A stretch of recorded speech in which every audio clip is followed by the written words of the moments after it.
Remember that actually we're blessed, although it might not feel like it on a daily basis. Actually, we're blessed to be living in these times, and we're fulfilling our sacred contract. We've all decided to incarnate on this planet at this time, and we're here to do a fundamental thing.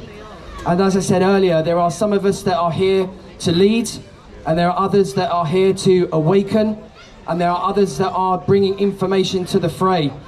Anna, that stood next to me here, she ticks all three of those boxes. So Anna is a senior UK lawyer who's got over 25 years of experience in practicing law. She registered with the Law Society of England and Wales in 1996. Anna specialises in employment law, particularly discrimination and human rights issues and litigation claims. She covers all aspects of discrimination, but specialises in disability discrimination and particularly mental health disability. Anna, interestingly, is also a retired army officer who was a lieutenant in the 51st Signals Regiment, having passed out of the Royal Military Academy at Sandhurst with the Queen's Commission. She is a survival instructor and adventure training officer and served 9 years in the Territorial Army. Not content with that, Anna also is a qualified Joint Services Mountain Expedition leader, qualified to lead an expedition anywhere in the world below the snow line, and is trained alongside the paratroopers, the Marines, the SAS and the Gurkhas. Upon retirement last year, Anna joined the Guardians 300 as a veteran to continue to serve and protect we the people. Anna's been working on the legal and evidential analysis regarding the pandemic since January of 2019. As the chairwoman of Lawyers for Liberty, she's working with experts at HEART, the campaign groups, Us for Them, Leave Our Kids Alone, the World Doctors Alliance, the COVID-19 Assembly, the UK Freedom Alliance, and a multidisciplinary team of UK and international lawyers, including Rainer Formek's team. Yeah, come on.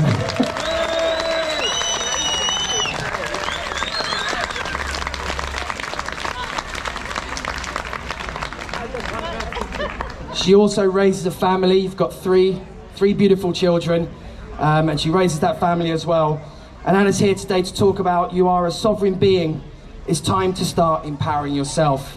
Please give a really, really warm applause for Anna. She's come a long way, battled traffic to get here, all of the elements, and she's really, really excited to speak to you today. Anna.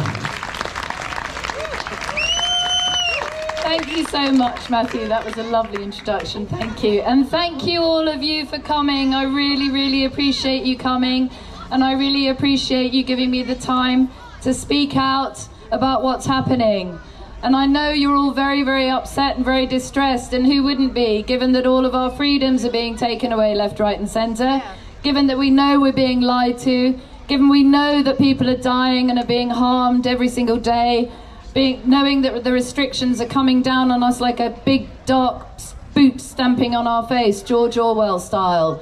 If any of you are unhappy, please give me a yes. We do not consent. I want to hear it again. We do not consent. And one last time, we do not consent. Right, so have we been asked? No. So one of the questions people are asking us is, where are all the human rights lawyers? Where are all the lawyers? Why haven't you been speaking out by now? And what on earth is going on? And why aren't you helping us? So just briefly, as Matthew very kindly said, there have been people like me on the front line since 2019 working on this. Multinational teams, and from all sorts of disciplines. And I first got into this because of my military background, and I've trained in nuclear, biological, chemical warfare. So as soon as this bioweapon was released, I called it a bioweapon and said it'd been released. But of course everyone laughed at me and said I was a mad conspiracy theorist. But I'm not. You know, I've spent 9 years serving in the military, and I come from a deeply military background. Both families fought in both world wars. It's ingrained in my blood. So my hackles were up straight away. And at the time, I was also chronically ill with diagnosed SARS-CoV-2, and I genuinely did think I was going to die, to be frank. But it did mean that I was laid up in bed for 6 weeks in January, February, and I used that time to reach out into my veteran network, because at that time there weren't many laws that were being broken. So as far as I was concerned, this was biowarfare that I was concentrating on. And I had an ex-colleague of mine who served with me, but he was on the ground in Beijing. And I phoned him up and I said, I smell a rat, what do you think? And he said, it doesn't add up. He gave me the details on the ground from Beijing, and it didn't add up with what we were being told here. So he and I were both on high alert. We put our feelers out to other people. I gathered more intel, and in around March or April, I gave my intel to an SAS captain friend of mine. And I asked him to listen up for an hour and a half, gave him my intel and said, please take it into the military. I believe that this is a bioweapon. I believe that it's being used as a Trojan horse to introduce a multiple set of agendas, and I think you probably all know now what most of those are. And I said, we've got to take this into a military, we've got to get people very high up to get on this straight away. He said, leave it with me. He said, Anna, to be honest, you're about the 7th or 8th person who's come forward to me with this intel. He said, some of it I haven't heard before, but some of it I have. I'm going to take it into the military. So I thought that was on its way.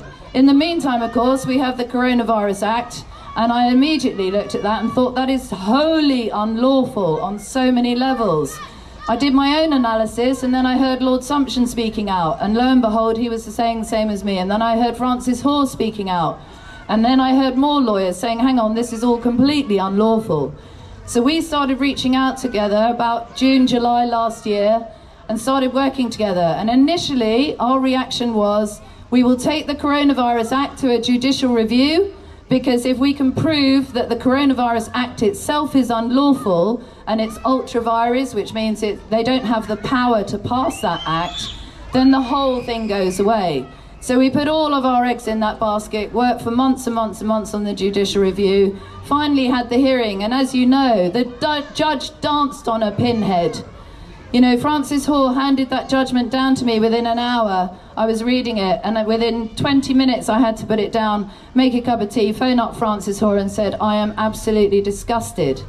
I am disgusted by what this judge is doing, dancing on a pinhead. And he said, I couldn't agree with you more. So at that point, we reached out to even more lawyers and we said, we're in serious trouble here, because if we can't present our legal analysis and our evidence to our judiciary and get a fair hearing and a proper analysis of the evidence, then we are playing silly buggers, and we're going to lose this, because we're getting into their court, playing their court system, and this is crowdfunding. I don't know how much they crowdfunded, something like £400,000. It took months and months and months to get in front of the judge, and then you're in front of one judge. So at that point, I became quite desperate, because I thought, I don't hold out much hope for finding claimants to bring cases to court, to go in front of a judge, and who knows what the outcome will be. So at that point, I reached out to Lawyers for Liberty, and I said, listen, as far as I'm concerned, I'm only prepared to join you if you're prepared to take this now to the International Criminal Court, because on several legal analyses across the world, the view is that it's now genocide, crimes against humanity, and biowarfare. And they agreed. And so at that point,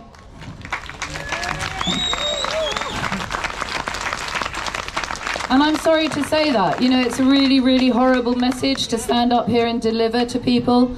But unfortunately, by that time, we had done so much analysis across so many teams that there was no other conclusion. So we got together and we drafted our pleadings for the International Criminal Court. And actually what came out of that was that there were so many breaches that we are still drafting them. But in the meantime, a team did put the initial request for investigation into the International Criminal Court in April. And were any of you aware of that? No. You see, that hasn't been widely publicised. So already a letter with some submissions has been sent to the International Criminal Court in April. Okay, I haven't heard a thing back.